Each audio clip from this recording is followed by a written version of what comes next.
Hi, welcome to my channel allrounder M. ಇವತ್ತಿನ ಕತೆ ನನಗೇ ಗೊತ್ತಿಲ್ಲದ ನನ್ನ ಮದುವೆ. ಹಲೋ, ನನ್ನ ಹೆಸರು ಸ್ವಾತಿ. ದೆಹಲಿಯಲ್ಲಿ ವಾಸಿಸುತ್ತಿದ್ದೇನೆ. ಈ ಕಾಲದ ಯುವತಿಯಂತೆ ಸ್ವಇಚ್ಛೆಯಿಂದ ಫೇಸ್ಬುಕ್, ಇನ್ಸ್ಟಾಗ್ರಾಮ್ ಹಾಗೂ ಟ್ವಿಟರ್ನಂತಹ ಆ್ಯಪ್ಗಳನ್ನು ಬಳಸುತ್ತಾ ಭಯ ಬೀಳದೆ, ಸಂಕೋಚ ಪಡದೆ ನನ್ನ ಭಾವನೆಗಳನ್ನು ವ್ಯಕ್ತಪಡಿಸುತ್ತಾ ಆನಂದವಾಗಿ ಜೀವಿಸುತ್ತಿದ್ದೇನೆ. ನಾನು ಫ್ಯಾಷನ್ ಡಿಸೈನಿಂಗ್ನಲ್ಲಿ ಡಿಪ್ಲೊಮಾ ಮಾಡುತ್ತಿದ್ದೇನೆ. ಒಬ್ಬಳೇ ಮಗಳು ಆಗಿರುವುದರಿಂದ ಮನೆಯಲ್ಲಿ ಸಹ ತುಂಬ ಮುದ್ದು.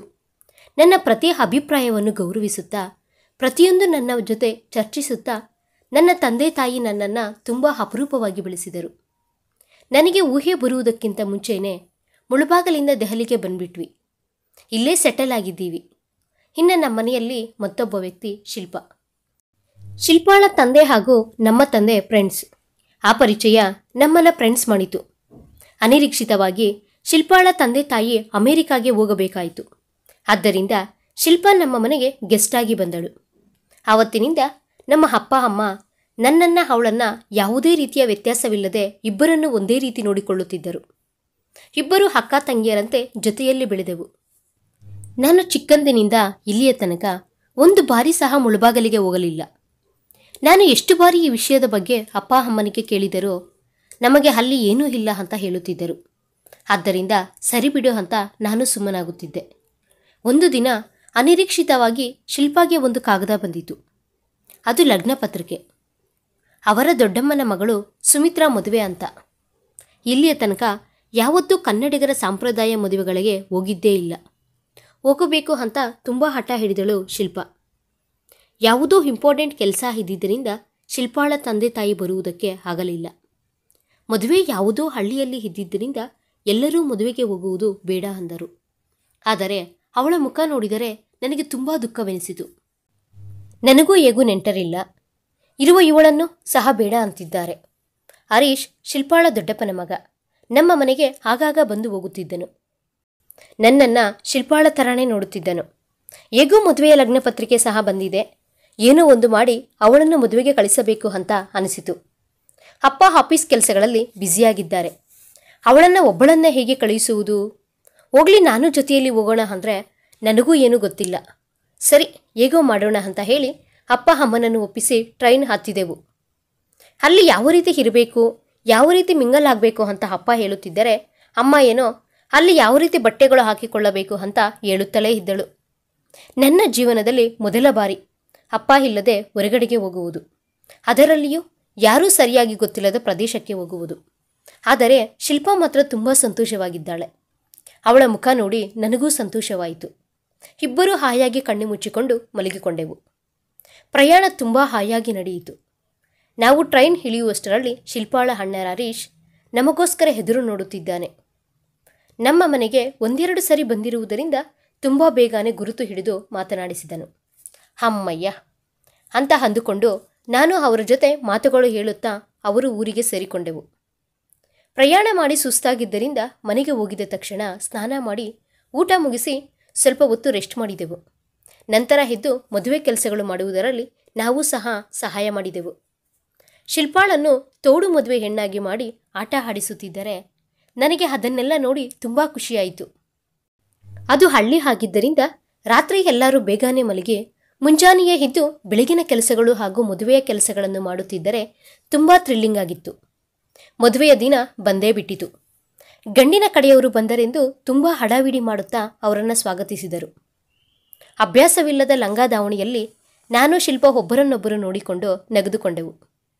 ಮದುಮಗನನ್ನು ನೋಡೋಣ ಅಂತ ನಾವಿಬ್ಬರು ಹೆಣ್ಣಿನ ಸ್ನೇಹಿತರ ಜೊತೆ ಹೋದೆವು. ಅಲ್ಲಿ ಮದುಮಗನ ಜೊತೆ ಅವನ ಫ್ರೆಂಡ್ಸ್ ಸಹ ಇದ್ದಿದ್ದು ನೋಡಿ ತೊಂದರೆ ಯಾಕೆ ಕೊಡುವುದು ಅಂತ ಹಿಂದಕ್ಕೆ ಬಂದು ಬಿಟ್ಟೆವು. ಬೆಳಗಿನ ಮುಹೂರ್ತದ ಕಾರ್ಯಕ್ರಮಕ್ಕೆ ಎಲ್ಲ ಏರ್ಪಾಟು ಮಾಡಿಕೊಳ್ಳಬೇಕು ಅಂತ ಹೆಂಗಸರೆಲ್ಲ ಹಠಾವಿಡಿ ಮಾಡುತ್ತಿದ್ದರೆ ಬೆಳಗ್ಗೆ ಬೇಗ ಎದ್ದೇಳಬೇಕು, ಮಲ್ಕೊಳ್ಳಿ ಎಂದು ಗದರಿದರು ಗಂಡಸರು. ನಿದ್ದೆ ಮಾಡುವುದಕ್ಕೆ ಅಲ್ಲಿ ಜಾಗ ಇರಲಿಲ್ಲ. ಆದ್ದರಿಂದ ಶಿಲ್ಪ, ನನ್ನಿಂದ ಆಗಲ್ಲ ಕಣೆ ಇಲ್ಲಿ ಇಕ್ಕಟ್ಟಲ್ಲಿ ನಿದ್ದೆ ಮಾಡೋಕ್ಕೆ ಅಂತ ಹೇಳಿ ಟೆರೆಸ್ ಮೇಲೆ ಹೋಗೋಣ ಅಂತ ಮೇಲಕ್ಕೆ ಹೋಗುತ್ತಿದ್ದರೆ ಅಲ್ಲಿ ಒಬ್ಬ ಅಜ್ಜಿ, ನೀನು ಯಾರ ಹುಡುಗಿಯಮ್ಮ ಅಂತ ಕೇಳುತ್ತಾ ನನ್ನನ್ನು ತಡೆದಳು. ರಾಮ್ ಪ್ರಸಾದ್ ರವರ ಮಗಳು ಅಜ್ಜಿ ಅಂತ ಹೇಳಿದೆ. ರಾಮ್ ಪ್ರಸಾದ, ಮನೆ ಹೆಸರು ಏನು ಅಂತ ರಾಗ ಹೇಳಿದಳು. ಅವರು ಕೇಳಿದಕ್ಕೆಲ್ಲ ಜವಾಬು ಕೊಟ್ಟು ಇನ್ನೇನು ಹೊರಡೋಣ ಅಂತ ಮೇಲಕ್ಕೆ ಎದ್ದೇಳುತ್ತಿದ್ದರೆ ನಾನು ನಿಮ್ಮ ತಂದೆಗೆ ಅತ್ತೆ ಆಗುತ್ತೇನೆ. ನಮ್ಮದು ಮುಳುಬಾಗಿಲು ಹತ್ರ ಒಂದು ಹಳ್ಳಿ. ನೀನು ಹುಟ್ಟಿದ್ದು ಅಲ್ಲೇ. ಮದುವೆಯ ಗಂಡು ನಮ್ಮ ಪಕ್ಕದ ಮನೆಯ ಹುಡುಗಾನೆ. ನಾವೆಲ್ಲ ನಿಮ್ಮೂರಿನವರೇ. ನಿಮ್ಮ ತಂದೆ ಮದುವೆಗೆ ಬಂದಿದ್ದಾರಾ ಎಂದು ಕೇಳಿದಳು. ನಿಮ್ಮೂರಿನವರೇ ಅನ್ನುವ ಮಾತು ನನಗೆ ತುಂಬ ಸಂತೋಷವಾಗಿ ಅನಿಸಿತು.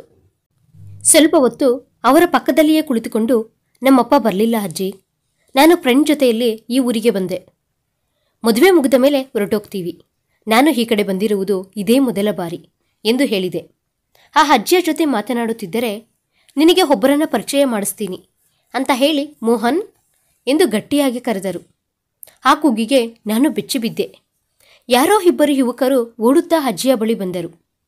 ಅಜ್ಜಿಯ ಜೊತೆ ಏನೋ ಹೇಳುತ್ತಿದ್ದವರು ನನ್ನನ್ನು ನೋಡಿ ಮಾತನಾಡುವುದು ನಿಲ್ಲಿಸಿ ಸ್ವಾತಿ ಎನ್ನುತ್ತಾ ಹತ್ತಿರಕ್ಕೆ ಬಂದರು.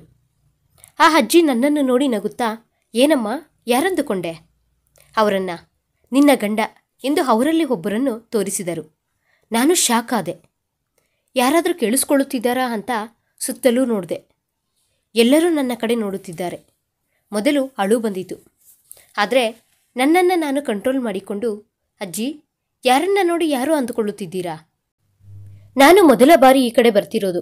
ಮದುವೆ ಮುಗಿದ ತಕ್ಷಣ ಹೊರಟು ಹೋಗುತ್ತೇನೆ ಎಂದು ಭಯದಿಂದ ನೋಡುತ್ತಾ ತಕ್ಷಣವೇ ಅಲ್ಲಿಂದ ಹೊರಡುತ್ತಿದ್ದರೆ, ಅಷ್ಟರಲ್ಲೇ ಯಾವುದೋ ಒಂದು ಕೈ ನನ್ನ ಹಿಡಿದು ತಡೆಯಿತು. ಬೇರೆ ದಾರಿ ಇಲ್ಲದೆ ನಿಂತು ನೋಡಿದೆ. ಅದು ಮೋಹನ್ ಕೈ. ಸ್ವಾತಿ, ಗಾಬರಿ ಬೀಳದೆ ಕಾಮಾಗಿ ಕುಳಿತುಕೋ ಎಂದು ಬಿಡದೆ ಹಿಡಿದುಕೊಂಡನು.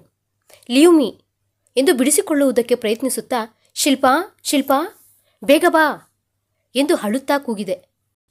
ಶಿಲ್ಪಾ ಫಾಸ್ಟಾಗಿ ಓಡುತ್ತಾ ಬಂದು, ಏನಾಯ್ತೆ ಎಂದು ಕೇಳಿದಳು. ನಾನು ಅಳುತ್ತಾ ಅವಳನ್ನು ಅಪ್ಪಿಕೊಂಡು, ನೋಡು, ನನ್ನನ್ನು ಹಿಡಿದುಕೊಂಡು ನಿನಗೆ ಮದುವೆಯಾಗಿದೆ, ಅವನೇ ನಿನ್ನ ಗಂಡ ಅಂತ ಆ ಅಜ್ಜಿ ಏನೇನೋ ಹೇಳುತ್ತಿದ್ದಾರೆ ಎಂದು ಹೇಳಿದೆ. ಶಿಲ್ಪಾ ಅಜ್ಜಿಯನ್ನು ನೋಡುತ್ತಾ, ಅಜ್ಜಿ, ಇವಳು ನನ್ನ ಸ್ನೇಹಿತೆ. ಇವಳಿಗೆ ಇಲ್ಲಿ ಯಾರೂ ಗೊತ್ತಿಲ್ಲ. ಅವಳನ್ನು ಅಳಿಸಬೇಡಿ ಎನ್ನುತ್ತಾ ನನ್ನನ್ನು ಕರೆದುಕೊಂಡು ಹೋಗುವ ಪ್ರಯತ್ನ ಮಾಡಿದಳು. ಅಷ್ಟೇ. ತಕ್ಷಣವೇ ಆ ಅಜ್ಜಿ, ಏನಮ್ಮ, ಏನೇನೋ ಹೇಳ್ತಿದೀಯಾ? ಇವಳಿಗೆ ಎಲ್ಲ ಅವಳ ಅತ್ತೆಯ ಬುದ್ಧಿಗಳೇ. ಅದನ್ನು ನೋಡಿ ಗುರುತು ಹಿಡಿದೆ. ಇವಳ ಗಂಡ ನೋಡು, ಇವನೇ ಎಂದು ಆ ಹುಡುಗನನ್ನು ತೋರಿಸಿದಳು. ಶಿಲ್ಪಾಗೂ ಏನು ಮಾಡಬೇಕು ಅಂತ ಗೊತ್ತಾಗದೆ ನನ್ನ ಪಕ್ಕದಲ್ಲಿ ನಿಂತುಕೊಂಡು ನನ್ನ ಕಿವಿಯಲ್ಲಿ, ಹುಡುಗ ತುಂಬ ಚೆನ್ನಾಗಿದ್ದಾನೆ ಕಣೆ ಎಂದಳು. ಅಷ್ಟರಲ್ಲೇ ಅಜ್ಜಿ, ನೋಡು, ನಿನ್ನ ಕತ್ತಲ್ಲಿರೋ ಈ ಬಂಗಾರದ ಚೈನನ್ನು ಯಾವಾಗಲಾದರೂ ತೆಗೆದಿದೀಯಾ ಎಂದು ಕೇಳಿದಳು. ತಕ್ಷಣವೇ ಇಲ್ಲ ಅಂತ ತಲೆಯಾಡಿಸಿದೆ. ಅದೇ ನಿನ್ನ ಗಂಡ ನಿನ್ನ ಕೊರಳಲ್ಲಿ ಕಟ್ಟಿದ್ದು.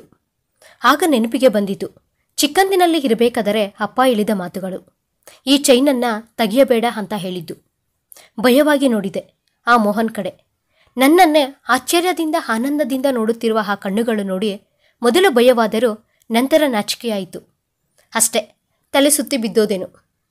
ಕಣ್ಣು ತೆರೆದು ನೋಡುವಷ್ಟರಲ್ಲಿ ಮದುವೆಯ ಗಂಡು ಶಿಲ್ಪ ನಿದ್ದೆ ಮಾಡುತ್ತಿದ್ದಾರೆ. ನನ್ನ ಪಕ್ಕದಲ್ಲಿ ಕುರ್ಚಿಯಲ್ಲಿ ಕುಳಿತುಕೊಂಡು ನಿದ್ದೆ ಮಾಡುತ್ತಿರುವ ಮೋಹನ್ ಕಾಣಿಸಿದನು. ಮೊದಲು ಇಲ್ಲಿಂದ ತಪ್ಪಿಸಿಕೊಳ್ಳಬೇಕು, ನಂತರ ಏನಾದರೂ ಮಾಡೋಣ ಅಂತ ಹೇಳಿ ಶಿಲ್ಪಾಳನ್ನು ಹೆಬ್ಬಿಸಿದೆ. ನಾನು ಹೊಡ್ತಿದ್ದೀನಿ, ನೀನು ಮದುವೆ ಮುಗಿಸ್ಕೊಂಡು ಬಾ ಅಂತ ಹೇಳಿ ಬಟ್ಟೆಗಳು ಚೇಂಜ್ ಮಾಡಿಕೊಂಡು ಹೋಗೋಣ ಅಂತ ಹೊರಗಡೆಗೆ ಬಂದರೆ ಮದುವೆಯ ಗಂಡು ಎದುರಿಗೆ ಬಂದನು. ಭಯದಿಂದ ನೋಡುತ್ತಾ ನಿಂತುಕೊಂಡೆ. ಅಂದುಕೊಂಡೆ, ನೀನು ಈ ರೀತಿ ಮಾಡ್ತೀಯಾ ಅಂತ. ನೀನು ಎದ್ದಿದ ತಕ್ಷಣ ಮೋಹನ್ ನಿನ್ನನ್ನು ನೋಡಿದ. ಆದರೆ ನಿನ್ನ ಪರಿಸ್ಥಿತಿಯನ್ನು ಅರ್ಥ ಮಾಡಿಕೊಂಡು ನಿನಗೆ ಎದುರು ಬೀಳಲಿಲ್ಲ. ನಿನ್ನ ಮದುವೆಯ ಫೋಟೋ ನೋಡಮ್ಮ ಎನ್ನುತ್ತಾ ಮೊಬೈಲ್ನಲ್ಲಿರುವ ಫೋಟೋವನ್ನು ತೋರಿಸಿದನು. ನನಗೆ ಮದುವೆ ಆಗಿಲ್ಲ ಅಣ್ಣ, ಇದೆಲ್ಲ ನನಗೆ ಗೊತ್ತಿಲ್ಲ. ಎಷ್ಟು ಕನಸುಗಳನ್ನು ಕಾಣುತ್ತಾ ಈ ಊರಿಗೆ ಬಂದೆನು.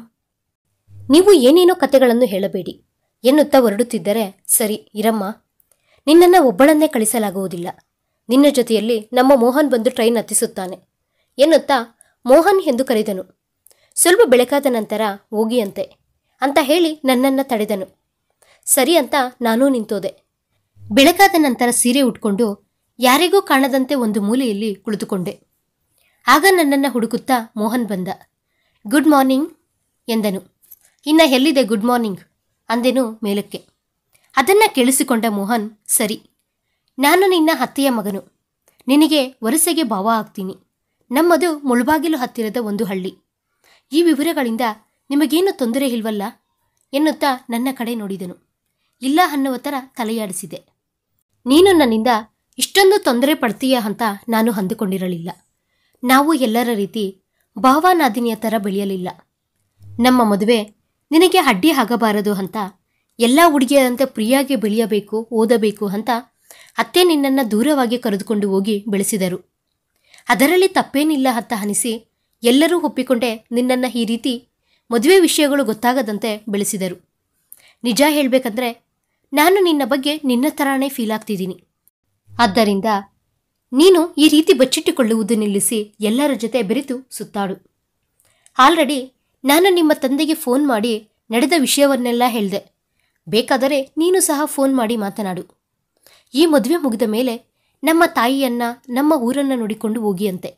ಆನಂತರ ನಿನ್ನಿಷ್ಟ ಎಂದು ಹೇಳುತ್ತಾ ನನ್ನ ಕೈ ಹಿಡಿದು ಹೇಳಿದನು. ಇನ್ನು ತಪ್ಪದು ಅನ್ನುವ ಥರ ನಾನು ಹೊರಗಡೆಗೆ ಬಂದು ಶಿಲ್ಪಾಳನ್ನು ಮೀಟ್ ಮಾಡಿದೆ. ಮದುವೆಗೆ ಬಂದವರಿಗೆಲ್ಲ ನನ್ನ ವಿಷಯ ಗೊತ್ತಾಯಿತು. ಎಲ್ಲರೂ ನನ್ನನ್ನು ವಿಚಿತ್ರವಾಗಿ ನೋಡುತ್ತಿದ್ದಾರೆ. ಆ ಅಜ್ಜಿ ಬೇರೆ ಅದೇ ಕೆಲಸ ಅನ್ನುವ ಥರ ಎಲ್ಲರಿಗೂ ಕರೆದು ಪರಿಚಯ ಮಾಡುತ್ತಾ ನಾನು ಅವರಿಗೆ ಏನಾಗುತ್ತೇನೆ ಅಂತ ವಿವರಿಸಿ ಹೇಳುತ್ತಿದ್ದರೆ, ಅಯ್ಯೋ ದೇವರೇ ಎನ್ನುತ್ತಾ ಬೇಸರದಿಂದ ನೋಡುತ್ತಿದ್ದರೆ ಮೋಹನ್ ನಗುತ್ತಾ ಕಣ್ಣೊಡೆದು ಹೊರಟು ಹೋದ. ಏನು ಈ ಹುಡುಗ, ಎಷ್ಟು ಧೈರ್ಯ ಎಂದು ಕೋಪನೂ ಬಂದಿತು, ನಗುವೂ ಬಂದಿತು. ಅಪ್ಪನ ಜೊತೆ ಮಾತನಾಡಿದ ಮೇಲೆ ನಿಜ ಏನು ಅಂತ ಗೊತ್ತಾಯಿತು. ಮದುವೆ ಚೆನ್ನಾಗಿ ನಡೆಯಿತು. ನನ್ನನ್ನು ಸಹ ಆ ಮನೆಯ ಹೆಣ್ಣು ಮಗಳಂತ ಭಾವಿಸಿ ಲಾಂಛನಗಳನ್ನು ಕೊಡುತ್ತಿದ್ದರೆ ತಗೋ ಎಂದು ನನ್ನ ಕಡೆ ನೋಡಿದನು ಮೋಹನ್. ಏನಿವನು, ತಗೋಬೇಕಾ ಬೇಡವಾ ಅಂತ ನಾನು ನಿರ್ಣಯಿಸಿಕೊಳ್ಳುವ ವಿಷಯ. ಇವನ ಕಡೆ ಯಾಕೆ ನೋಡಿದೆ, ಅವನು ಹೇಳಿದರೆ ಯಾಕೆ ತೆಗೆದುಕೊಂಡೆ ಅಂತ ಅಂದುಕೊಂಡು ಆಲೋಚನೆ ಮಾಡುತ್ತಿರುವಾಗ ನನ್ನನ್ನು ಕದಲಿಸಿ, ನಮ್ಮ ಬಗ್ಗೆ ಮತ್ತೆ ನೋಡೋಣ, ಮೊದಲು ಮದುವೆಯನ್ನು ಎಂಜಾಯ್ ಮಾಡು ಎಂದನು ಮೋಹನ್. ಇನ್ನ ಏನು ಮಾತನಾಡಲಾರದೆ ಶಿಲ್ಪ ಹತ್ತಿರ ಹೋಗಿ ಕುಳಿತುಕೊಂಡೆ ಭಯದಿಂದಲೇ. ಅವಳು ನನ್ನನ್ನು ನೋಡಿ, ಏನೇ ನಿನ್ನ ಗಂಡನನ್ನು ಬಿಟ್ಟು ಬಂದ್ಬಿಟ್ಟಿದೀಯಾ ಎನ್ನುತ್ತಾ ಚುಡಾಯಿಸಿದಳು. ಶಿಲ್ಪ, ನಾನು ನಿನಗೋಸ್ಕರ ಬಂದರೆ ನೀನು ನನ್ನನ್ನು ಅಳಿಸ್ತೀಯೇನೆ ಎನ್ನುತ್ತಾ ಅವಳ ಕಿವಿ ಹಿಂಡಿದೆನು. ಅದಕ್ಕೆ ಅಲ್ವೇನೆ ನಿನಗೆ ಇಷ್ಟೊಂದು ಹ್ಯಾಂಡ್ಸಮ್ ಆಗಿರುವ ಗಂಡ ಸಿಕ್ಕಿದ್ದು ಎನ್ನುತ್ತಾ ನನಗೆ ಸಿಗದೆ ಓಡಿದಳು. ಅಷ್ಟರಲ್ಲೇ ಸ್ವಾತಿ ಅಂತ ಕರೆದನು ಮೋಹನ್. ವಿಧಿ ಇಲ್ಲದೆ ಏನೋ ಅನ್ನುವ ಥರ ನೋಡಿದೆ. ಮದುವೆಯವರು ಹೊರಡುತ್ತಿದ್ದಾರೆ, ನೀವು ಬನ್ನಿ, ಸಂತೋಷವಾಗಿ ಹಳ್ಳಿಯನ್ನು ಎಂಜಾಯ್ ಮಾಡಬಹುದು, ನಮ್ಮ ವಿಷಯ ತಿಳಿದುಕೊಳ್ಳಬಹುದು ಎಂದನು. ನನಗೂ ಅದೇ ಸರಿ ಅನಿಸಿ ನಾನು ಮೋಹನ್ ಜೊತೆ ಅವರ ಊರಿಗೆ ಹೊರಟೆನು. ಈ ಪ್ರಯಾಣ ನನ್ನ ಜೀವನವನ್ನು ಯಾವ ರೀತಿ ಬದಲಾಯಿಸುತ್ತದೆ ಅಂತ ಅಂದುಕೊಂಡು ಆತಂಕದಿಂದ ಮದುವೆಯ ಬಸ್ಸಿನಲ್ಲಿ ಆತನ ಪಕ್ಕದಲ್ಲಿ ಕುಳಿತುಕೊಂಡು ನೋಡುತ್ತಿದ್ದೆ. ನೀವು ಏನು ಅಂದುಕೊಳ್ಳದಿದ್ದರೆ ನೀವು ಸೀರೆಯಲ್ಲೇ ಮನೆಗೆ ಬಂದರೆ ಚೆನ್ನಾಗಿರುತ್ತದೆ ಎಂದನು ನನ್ನ ಡ್ರೆಸ್ಸನ್ನು ನೋಡುತ್ತಾ. ನನಗೆ ಕೋಪ ಬಂದಿತು. ಆದರೆ ಏನು ಮಾಡುವುದು?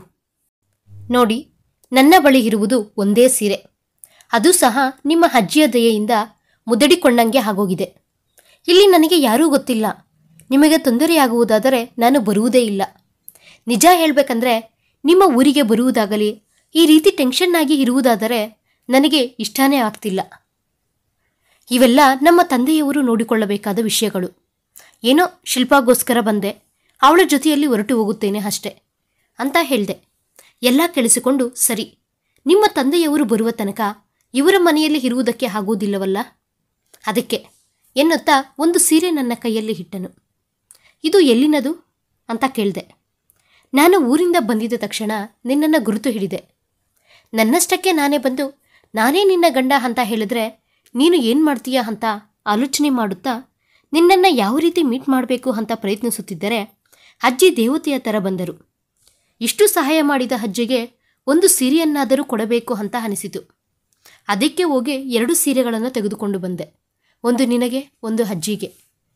ನಿನ್ನನ್ನು ಹಿಂಬಾಲಿಸುತ್ತಾ ನೋಡುತ್ತಿದ್ದರೆ ಸೀರೆ ಉಡಿಸುವುದಕ್ಕೆ ನೀನು ಎಷ್ಟು ಜನರನ್ನ ಕೇಳಿದೆ ಅಂತ ನಾನು ನೋಡಿದೆ. ಆಗ ನನಗೆ ತುಂಬ ಚೆನ್ನಾಗಿ ಅರ್ಥವಾಯಿತು ಎಂದನು. ನಿನಗೆ ಬೇರೆ ಏನೂ ಕೆಲಸ ಇಲ್ವಾ, ನನ್ನನ್ನು ಅಬ್ಸರ್ವ್ ಮಾಡುವುದು ಬಿಟ್ರೆ ಅಂತ ಕೇಳಿದೆ. ಏನು ಮಾಡಬೇಕು ಹೇಳು? ಪ್ರೇಯಸಿಗೋಸ್ಕರ ನೋಡುವ ಕೆಲಸವಿಲ್ಲದೆ ಚಿಕ್ಕಂದಿನಲ್ಲೇ ಮದುವೆ ಮಾಡಿ ಬಿಸಾಕಿದರು. ನಿನಗೇನೋ ಏನೂ ನೆನಪೇ ಇಲ್ಲ. ನಿನ್ನನ್ನು ಯಾವ ರೀತಿ ಕಂಡುಹಿಡಿಯಬೇಕು ಅಂತ ಅರ್ಥವಾಗಲಿಲ್ಲ. ಮಾವ ಸಹ ಬರುವುದು ಕಡಿಮೆ ಮಾಡಿಬಿಟ್ರು. ನಿನಗೆ ಅಣ್ಣನೋ ತಮ್ಮನೋ ಇದ್ದಿದ್ರೆ ಅವರ ಕಡೆಯಿಂದಾದರೂ ನಿನ್ನನ್ನು ಮೀಟ್ ಮಾಡುವುದಕ್ಕೆ ಪ್ರಯತ್ನಿಸುತ್ತಿದ್ದೆ. ಕನಿಷ್ಠ ಪಕ್ಷ ಪ್ರಯತ್ನಿಸುವುದಕ್ಕಾದರೂ ಅವಕಾಶ ಇರ್ತಿತ್ತು. ನಿನ್ನ ಫೇಸ್ಬುಕ್ ಅಕೌಂಟ್ ಸಂಪಾದಿಸಿದೆ. ಅದರಲ್ಲಿ ನಿನ್ನ ಪಿಕ್ಸ್ ನೋಡಿದೆ.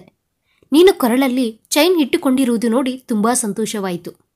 ಆದರೆ ನಿನಗೆ ಏನಾದರೂ ಗೊತ್ತಿರುವ ಚಾನ್ಸ್ ಇರುತ್ತೆ ಅಂತ ಅನ್ನಿಸಲಿಲ್ಲ. ನಿನ್ನ ಪಕ್ಕದಲ್ಲಿ ಯಾವುದಾದ್ರೂ ಹುಡುಗ ಪಿಕ್ಸ್ನಲ್ಲಿ ಇದ್ರೆ ಪ್ರಾಣ ಹೋದಂಗಾಗ್ತಿತ್ತು. ಜಾಬ್ ಬರುವ ತನಕ ಹೇಗೋ ಕಾದೆ. ಆನಂತರ ನಿನ್ನನ್ನು ಯಾವ ರೀತಿ ಮೀಟ್ ಮಾಡಬೇಕು ಅಂತ ಅರ್ಥವಾಗಲಿಲ್ಲ. ಅಷ್ಟರಲ್ಲೇ ನಮ್ಮೋನ ಮದುವೆ ಅಂತ ಬಂದೆ. ಇಲ್ಲಿಗೆ ಬರುತ್ತಿದ್ದಂಗೆ ನಿನ್ನನ್ನು ನೋಡಿ ನಿನ್ನ ಹಿಂದೆಯೇ ಹಿಂಬಾಲಿಸಿದೆ ಎಂದನು.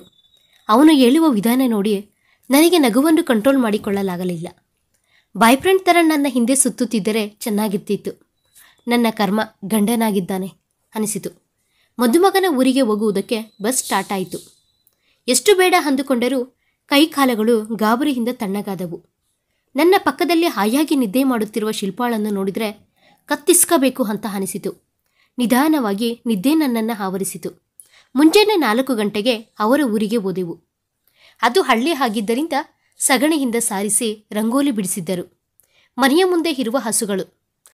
ಇವೆಲ್ಲವುಗಳ ಮಧ್ಯೆ ಹೊಸ ಮದುವೆಯ ಜೋಡಿಗೆ ಆರತಿ ಕೊಟ್ಟು ಮತ್ತೆ ನನ್ನನ್ನ ಮೋಹನ್ನನ್ನು ಒಂದು ಹತ್ತಿರ ನಿಲ್ಲಿಸಿ ಆರತಿ ಕೊಟ್ಟರು. ಮಾತುಗಳು ಬರುವುದಿಲ್ಲ ಅನ್ನುವ ಥರ ತಲೆ ಬಗ್ಗಿಸಿಕೊಂಡೇ ನಿಂತುಕೊಂಡೆ ಆ ಮನೆಯಲ್ಲಿ. ಸೀರೆ ಉಟ್ಕೊಂಡು ರೆಡಿಯಾಗಿ ಬಾ ಎಂದನು ಮೋಹನ್. ಸರಿ ಅಂತ ಹೇಳಿ ರೆಡಿಯಾಗಿ ಬಂದೆನು. ನಮ್ಮ ಮನೆಗೆ ಕರೆದುಕೊಂಡು ಹೋಗ್ತೀನಿ ಅಂತ ಹೇಳಿ ಅವರ ಮನೆಗೆ ಕರೆದುಕೊಂಡು ಹೋದೆನು. ಅಷ್ಟೊತ್ತಿಗೆ ಎಲ್ಲ ಗೊತ್ತಿರುವ ಥರ ಆರತಿ ಕೈಯಲ್ಲಿ ಹಿಡಿದುಕೊಂಡು ನಿಂತಿದ್ದಳು ನನ್ನ ವಯಸ್ಸಿನ ಹುಡುಗಿ. ಚೆನ್ನಾಗಿದ್ದೀರಾ ಅತ್ತಿಗೆ ಎಂದು ಕೇಳಿದಳು. ಅವಳನ್ನೇ ನೋಡುತ್ತಾ ಹೂಗುಟ್ಟಿದೆ. ಅವಳು ನನ್ನ ತಂಗಿ ಕಾವ್ಯ ಎಂದು ಪರಿಚಯ ಮಾಡಿಸಿದನು. ಹಾಯ್ ಕಾವ್ಯ, ನನ್ನ ಹೆಸರು ಸ್ವಾತಿ ಎಂದು ಪರಿಚಯ ಮಾಡಿಕೊಂಡೆ. ಅಷ್ಟರಲ್ಲೇ ನಮ್ಮ ತಾಯಿಯ ವಯಸ್ಸಿನ ಒಬ್ಬರು ಬಂದರು. ನಮಸ್ತೆ ಎನ್ನುತ್ತಾ ಅವರಿಗೆ ನಮಸ್ಕಾರ ಮಾಡಿದೆ. ಬಾಮ್ಮ ಒಳಗಡೆಗೆ, ನಿಮ್ಮ ಅತ್ತೆಯ ಮನೆಗೆ ಬರುವುದಕ್ಕೆ ಇಷ್ಟು ಟೈಮ್ ಹಿಡಿತಾ ಎಂದರು. ಮುಜುಗರವಾಗಿ ನೋಡಿದೆ. ಅಮ್ಮ, ಆ ಹುಡುಗಿಗೆ ಏನೂ ನೆನಪಿಲ್ಲ, ಸುಮ್ಮನೆ ಹಾಗೆ ಊರನ್ನು ನೋಡಲು ಕರೆದೆ. ನಾಳೆ ಹೊರಟು ಹೋಗುತ್ತಾಳೆ, ನೀನು ತೊಂದರೆ ಕೊಡಬೇಡ ಎಂದನು. ಅವರು ನನ್ನ ಕಡೆ ಅವನ ಕಡೆ ಕೋಪದಿಂದ ನೋಡಿ ನನ್ನನ್ನು ಕೇಳಿದರು. ನಿನಗೆ ಮದುವೆ ಆಗಿದೆ ಅಂತಾದರೂ ಗೊತ್ತಾ ಗೊತ್ತಿಲ್ವಾ ಅಂತ. ಗೊತ್ತಿಲ್ಲ ಅಂತ ತಲೆಯಾಡಿಸಿದೆ. ಹಾಗಾದರೆ ನಿಮ್ಮ ತಾಯಿ ಸಹ ಏನೂ ಹೇಳಿಲ್ವಾ ಅಂತ ಕೇಳಿದರು. ಇಲ್ಲ ಅಂತ ಮತ್ತೆ ತಲೆಯಾಡಿಸಿದೆ. ನಿನ್ನೆ ಅಪ್ಪನ ಜೊತೆ ಮಾತನಾಡುವುದಕ್ಕೆ ಹೇಳಿದೆ. ಅವರು ಆದಷ್ಟು ಬೇಗ ಬರ್ತೀನಿ ಅಂತ ಹೇಳಿದರು. ಸರಿ ಬಿಡು, ಅವನೇ ಬರಲಿ, ನೀನು ರೆಸ್ಟ್ ತೆಗೆದುಕೋ ಹೋಗು ಅಂತ ಹೇಳಿ ಒಂದು ರೂಮ್ ಕೊಟ್ಟರು ನನಗೆ, ಶಿಲ್ಪಾಗೆ. ಮನೆ ತುಂಬ ಚೆನ್ನಾಗಿದೆ ಕಣೆ ಎನ್ನುತ್ತಾ ಶಿಲ್ಪಾ ನನ್ನನ್ನು ಹಗ್ ಮಾಡಿಕೊಂಡು ಕಿಸ್ ಕೊಟ್ಟಳು. ನಿನಗೆ ಎಲ್ಲ ಹುಡುಗಾಟ ಥರ ಇದೆ ಕಣೆ, ನನಗೆ ಭಯವಾಗ್ತಾ ಇದೆ ಎನ್ನುತ್ತಾ ಸೋಫಾದಲ್ಲಿ ಕುಳಿತುಕೊಂಡೆ. ಅಷ್ಟರಲ್ಲೇ ಸ್ವಾತಿ ಅಂತ ಕರೆದರು ಅತ್ತೆ. ಹಾಂ ಬರ್ತಿದ್ದೀನಿ ಅಂತ ಹೋದೆ. ಅಲ್ಲಿ ಹಾಲ್ನಲ್ಲಿ ಒಬ್ಬ ದೊಡ್ಡ ಮನುಷ್ಯ ಚೇರಿನ ಮೇಲೆ ಕುಳಿತುಕೊಂಡು ಯಾರು ಆ ಹುಡುಗಿ ಎಂದು ಕೇಳಿದರು. ನಾನು ಭಯದಿಂದ ಮೋಹನ್ ಹಿಂದೆ ಇದ್ದು ಬಿಟ್ಟೆ. ಯಾವ ಹುಡುಗಿ ಅಂತ ಬಂದರು ಅತ್ತೆ. ಅದೇ ಅವನ ಹಿಂದೆ ಬಚ್ಚಿಟ್ಟುಕೊಂಡಲಲ್ಲ ಆ ಹುಡುಗಿ, ಅವನ ಹೆಂಡತಿ ಅಲ್ವಾ, ಅದಕ್ಕೆ ಅವನ ಹಿಂದೆ ಇದ್ದಾಳೆ ಎಂದು ನಗುತ್ತಾ ಹೇಳಿದರು ಅತ್ತೆ. ಏನು ವಿಚಿತ್ರ, ನಿನ್ನ ಸೊಸೆ ಬಂದಿದ್ದಾಳಾ ಏನು, ನನಗೆ ಗೊತ್ತಿಲ್ಲದಿರಾನೆ ಅಂತ ಕೇಳಿದರು ಅವರು. ಹಾಂ, ವಿಚಿತ್ರ ಏನಿದೆ, ಅವಳ ಮನೆಗೆ ಅವಳು ಬಂದಳು ಎಂದರು ಅತ್ತೆ. ಸರಿ, ಇಷ್ಟಕ್ಕೂ ಒಬ್ಬಳೇ ಬಂದಿದ್ದಾಳಾ ಅಥವಾ ನಿಮ್ಮ ತಮ್ಮನೂ ಬಂದಿದ್ದಾನಾ ಎಂದು ಕೇಳಿದರು ಅವರು. ಫ್ರೆಂಡ್ ಮದುವೆಗೆ ಬಂದಿದ್ಲಂತೆ, ನಮ್ಮನ್ನು ನೋಡಿ ಕರ್ಕೊಂಡು ಬಂದಿದ್ದಾನೆ ಎಂದರು ಅತ್ತೆ. ಅವನು ಕರೆದುಕೊಂಡು ಬರ್ತಿದ್ರೆ ಬರಲ್ವಂತೇನೋ ಎಂದು ಕೇಳಿದರು ಅವರು. ಅವಳಿಗೆ ಗೊತ್ತಿದ್ದರೆ ತಾನೇ ರೀ ಬರೋದಕ್ಕೆ, ಬಂದಿರುವ ಹುಡುಗಿಯನ್ನು ಬೆಚ್ಚಿ ಬೀಳಿಸಿ ನಿಲ್ಲಿಸಿಯೇ ಮಾತನಾಡಿಸ್ತಿದ್ದೀರಾ ಎನ್ನುತ್ತಾ ನಿಮ್ಮ ಮಾವನಿಗೆ ನಮಸ್ಕಾರ ಮಾಡಮ್ಮ ಎಂದರು ಅತ್ತೆ. ನಮ್ಮ ಹಿಂದೆಯೇ ಬಂದಳು ಅಜ್ಜಿ. ಸರಿ, ಒಳಗಡೆಗೆ ಹೋಗಮ್ಮ ಎನ್ನುತ್ತಾ ನನ್ನನ್ನು ಒಳಗಡೆಗೆ ಕರೆದುಕೊಂಡು ಹೋದರು. ಅತ್ತೆ ನಮ್ಮ ತಂದೆಗೆ ಕಾಲ್ ಮಾಡಿ ಮಾತನಾಡಿಸಿದರು. ಆ ಊರಿನಲ್ಲಿ ಚಾವಣಿ ಇಲ್ಲದ ಬಾತ್ರೂಮ್, ಬಾವಿಯಿಂದ ನೀರು ಸೇದುವುದು, ಮನೆಯ ಮುಂದೆ ರಂಗೋಲಿ ಬಿಡಿಸುವುದು, ಇವೆಲ್ಲ ನನಗೆ ವಿಚಿತ್ರಗಳೇ. ನೀರು ಸೇದುವುದಕ್ಕೆ ಕಷ್ಟಪಡುತ್ತಿದ್ದರೆ ಹಿಂದೆ ನಗು ಕೇಳಿಸಿತು. ಹಿಂದೆ ತಿರುಗಿ ನೋಡಿದರೆ ಕಾವ್ಯ. ಏನು ಮಾಡ್ತಿದ್ದೀರಾ ಅಂತ ನೋಡಿದಳು.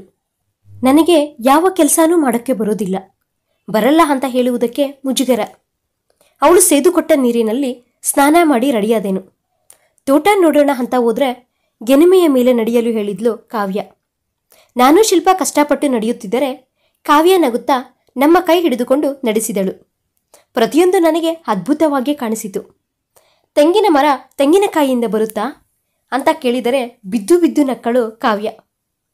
ತೋಟಕ್ಕೆ ನೀರು ಬಿಡುವ ಕಾಲುವೆಗಳೊಳಕ್ಕೆ ಸಿನಿಮಾದಲ್ಲೇ ತೋರಿಸುವ ಥರ ಇಳಿದೆವು.